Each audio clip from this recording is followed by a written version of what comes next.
Paradise, site of the worst wildfire in California history. I'm gonna call my husband just to let him know. If we don't make it out, I will try everything to make sure we get out, but if we don't, I'm sorry. I tried, don't be mad at me. I love you, just. I didn't know if the rest of the world was ending, but this world that involved Paradise was ending at that time.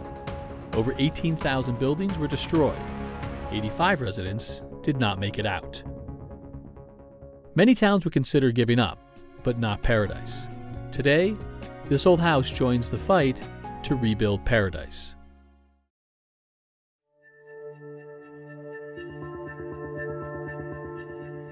It was a dry, hot day on November 8, 2018, in the foothills of the Sierra Nevada mountains. People were heading to work or off to school. I take my son to school, and he looks up at the sky and he says, "Mom, there's a big cloud of smoke."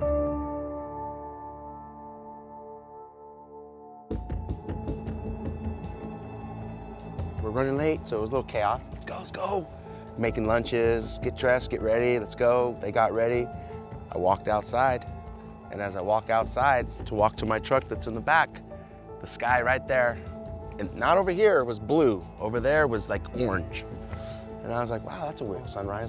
And I'm thinking, as I get in the truck and I'm driving away, I'm like, oh, we don't have those colors in the morning. I was working out of town for the week, working construction for PG&E, doing some dirt work on the road.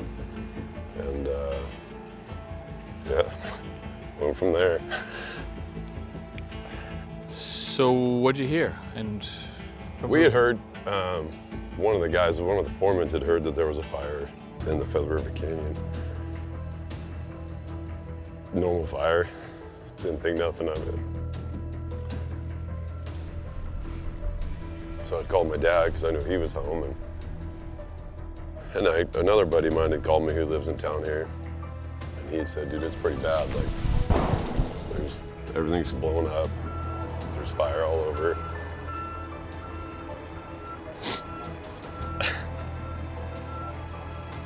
But so called my dad. He said, yeah, it's pretty bad. Pretty bad would turn out to be an understatement. Holy cow.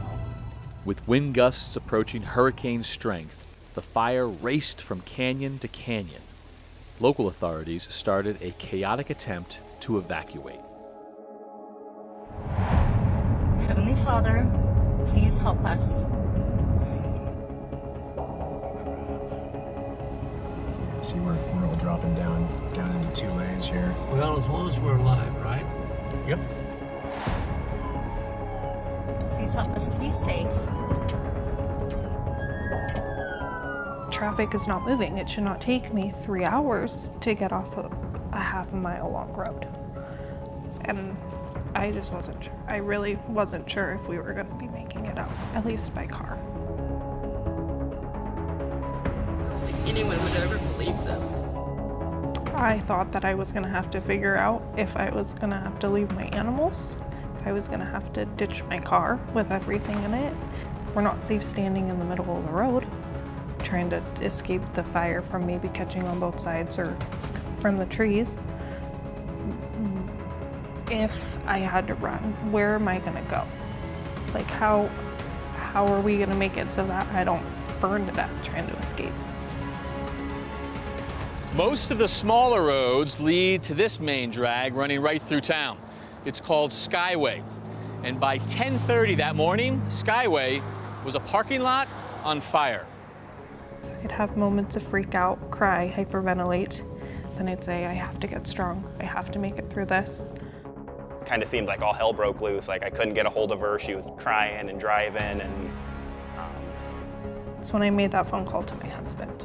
that one was pretty devastating. I mean, just I missed her phone call. All the towers went out, so cell phone service dropped. If we don't make it out, I will try everything to make sure we get out. But if we don't, I'm sorry. I tried. Don't be mad at me. I love you. Just.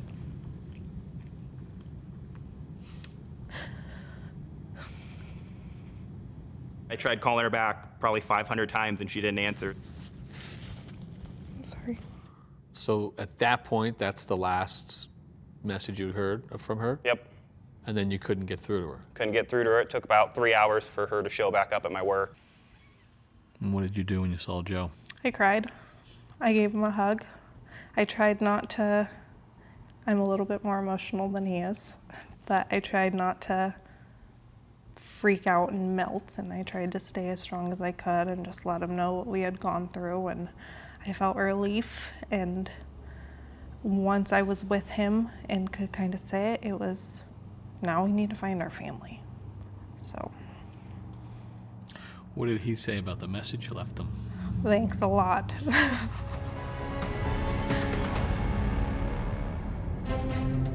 By late afternoon, the fire had gone through Paradise. The devastation was hard to believe. 18,000 buildings, over 90% of the homes, were totally gone. By mid-afternoon, most residents of Paradise had made it to safety. 85 didn't make it out. The death toll, while staggering, was much lower than expected. It's a miracle, it's amazing, it's whatever you want to call it, that many people didn't die.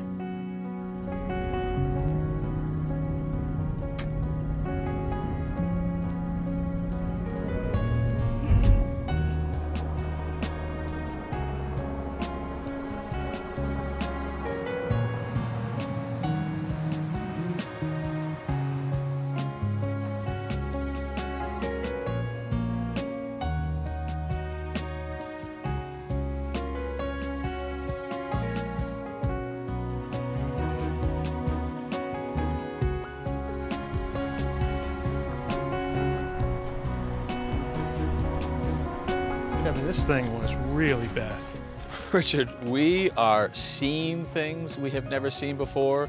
We are hearing stories we've never heard before. I mean, husbands separated from wives, thousands of people trapped in a burning town. The question on everyone's mind, could they, should they rebuild?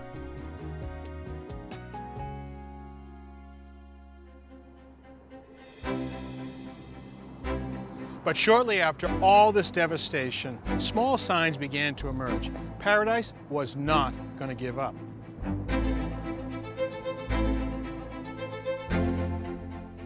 It was a beautiful community where people really cared about each other, and they decided to rebuild.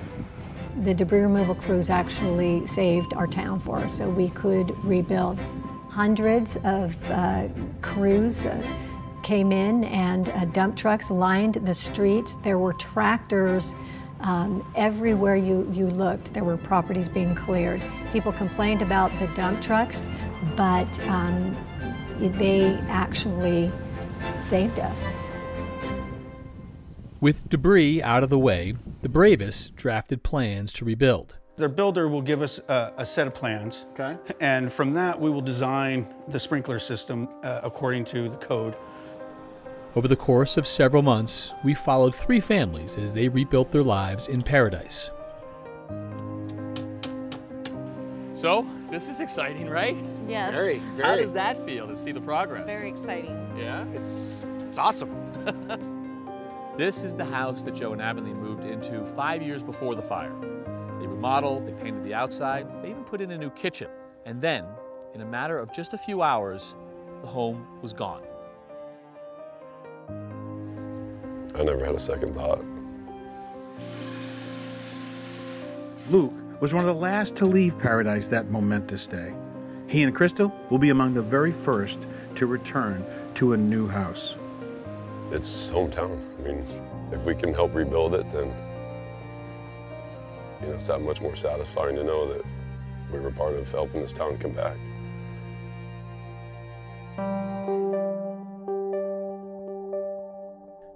Anna and Jose have just begun the rebuilding process. They met with a builder and hope to break ground in a few weeks. When did you know you were going to rebuild? Basically, as soon as I knew that it was gone, I knew I was rebuilding. How did you know that? Because I want to come back.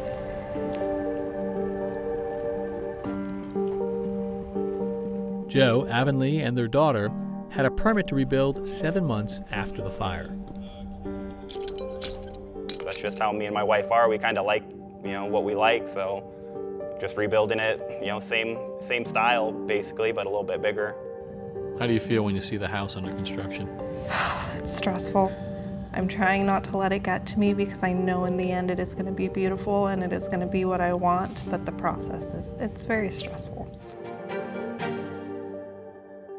Well, the town continues to issue building permits, and you can imagine in a year or two there'll be thousands of new homes built in this town. But when you look around, you realize this is still a danger zone, and it begs the question, can you build a house that is fire resistant or retardant? Yep, and the town is going to adopt those building codes for these fire-prone areas. They may even go beyond it. And in a lot of disasters like these, the fire is moving so quickly that the homes can actually survive the radiant heat. But as we said, it's the embers that homeowners have to worry about. Well, there is a research lab down in South Carolina that is doing work on how to protect homes from those flying embers. This is the Insurance Institute for Business and Home Safety, IBHS. I'm meeting Roy White. He runs the institute, but his interest in Paradise is more than just business. His parents and brother lived there.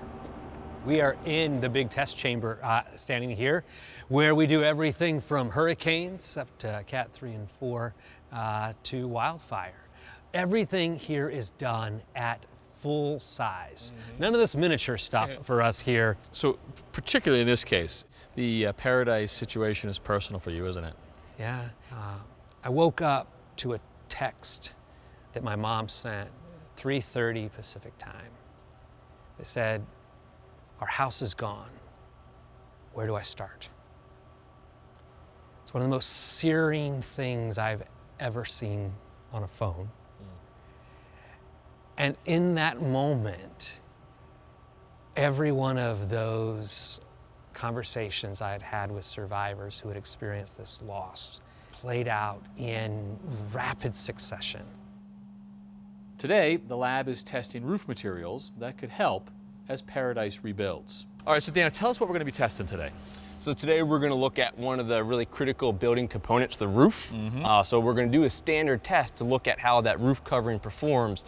Imagine debris, embers, and falling branches landing on there. We want to see if it burns through to the backside inside of your attic. And what we're looking at here is just kind of the process. We're doing a little bit more kind of on the research side of things. We're taking some advanced measurements and we're trying to, better understand the process there. And again, we're just really looking at the roof material and the component and as it kind of ties into the entire house. Wow, you can really see the effect that just a 12-mile-an-hour wind has on that fire. Yeah, it does. So it's adding all the oxygen it needs for that fuel and that heat, getting a nice combustion reaction. What's critical here, though, is it's a race against time, right? Because this will burn itself out. So if this surface can last long enough, it's okay to have a fire, it just won't get through. That's right. It's the idea of resistance, is where the fuel on top doesn't burn long or hot enough to burn through and into the building. So the real critical proof is right here on the underside, what is effectively our attic. Exactly. And you even mentioned that there's a weak spot because there's a seam on the plywood. Right. And right now, good news so far. So we're seeing the asphalt and those shingles right there starting to melt and break down. But we know underneath we have the felt layer and the sheathing plywood. So what we're hoping is that this burning crib on the top isn't enough to start to burn on the inside. All right, we passed, but what did we learn? So we learned that wildland fires are going to happen and embers are going to land on the roof, but with a Class A roof covering like this, it's going to perform well and prevent that fire from outside getting inside your attic. And for us and for everybody in Paradise, the other lesson is that if you're going to rebuild properly to give yourself the best chance to keep the house alive. Best chance. Daniel, thank you very much. Appreciate it.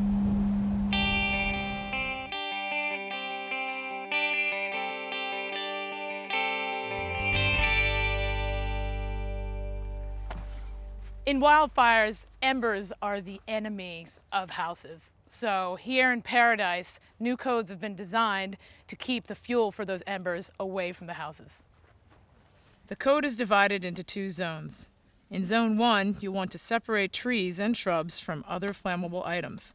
Remove dead plants, grass, and weeds. Remove any tree branches that overhang your roof and keep dead branches at least 10 feet from your chimney.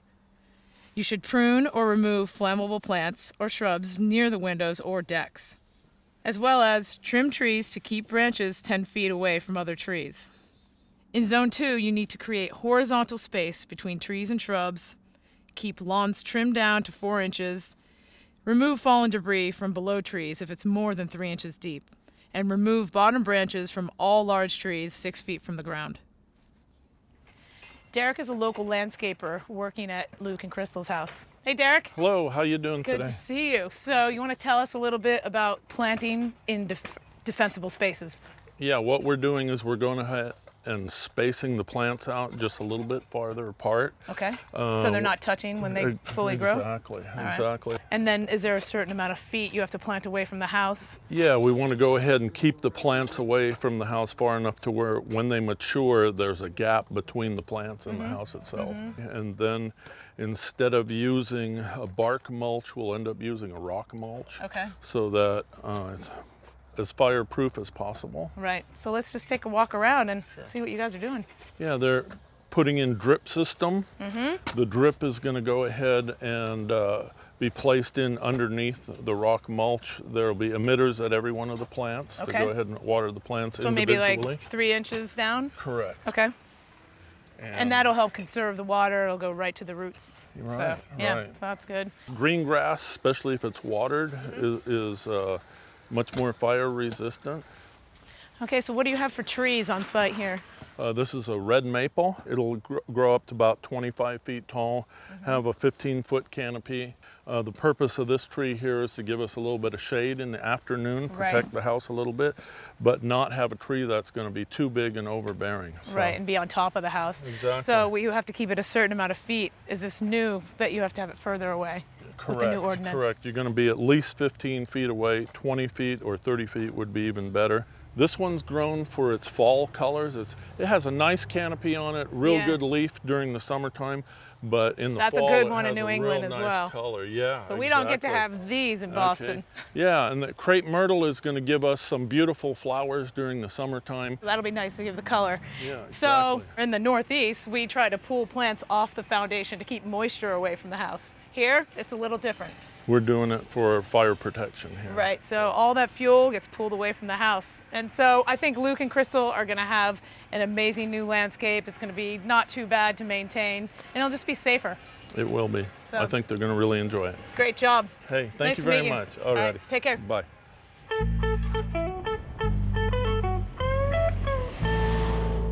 Joe and Avonlee's house is coming along probably within a month or two of completion. And the last time we were here, the hearth went in. It was a big piece of granite. And today we've got some more stonework going on. Hey, Joe, how you doing? Hey. Mark, good to see you. Good to see you, Kevin. And good of you to come out to Paradise and lend a hand. So we got the columns in the front, stucco up top, stone on the bottom. What are we working with?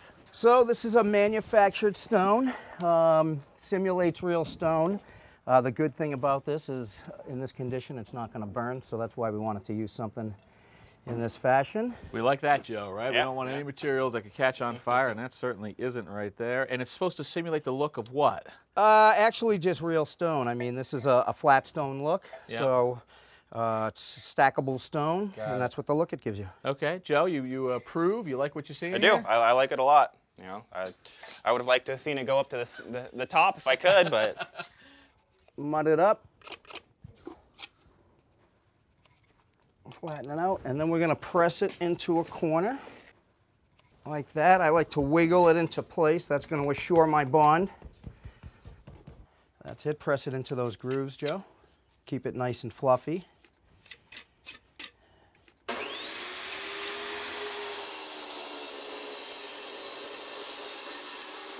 So we get a level.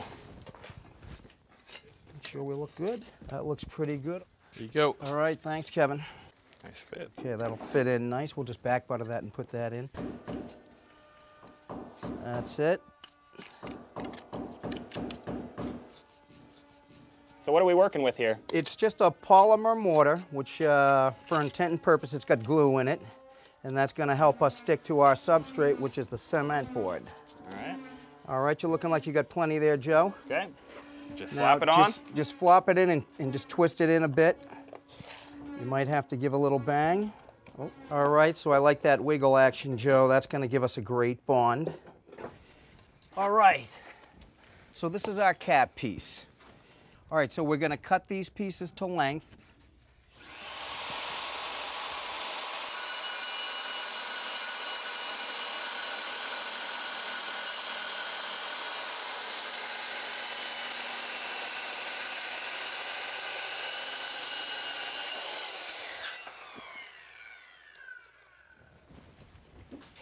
All right, so drop that in, Joe. Line her up. Everything looks good. We have our factory edges just the way we wanted. They go all the way around the post. What do you think? I think it looks great. Yeah? All right. Mark, next steps? Next steps, we got to mortar these down, move over to the next post, and we're done. Want a mortar? We'll cut. All right. All right, let's get going. Let's go to the saw. Luke and Crystal were the first to move into their new home. To celebrate, they hosted a party for the other brave families we followed.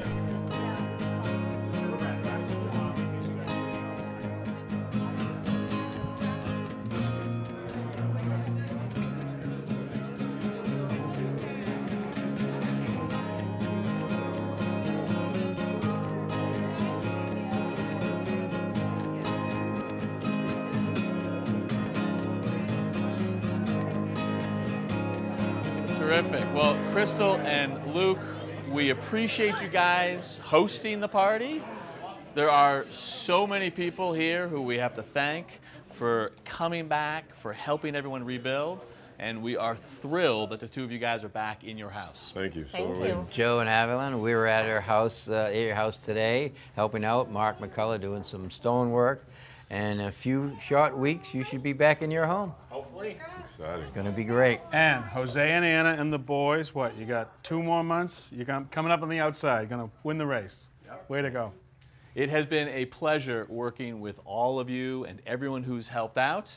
I would like to say, from our view at least, that Paradise is back, and Paradise is back strong. So welcome home, everybody. Thank you. And we are done from Paradise, but we have got a lot more coming up next time. So until then, for all of us from Paradise, I'm Kevin O'Connor for This Old House. What do you say we get back to the party, huh? Yeah. All right. Let's go, let's go.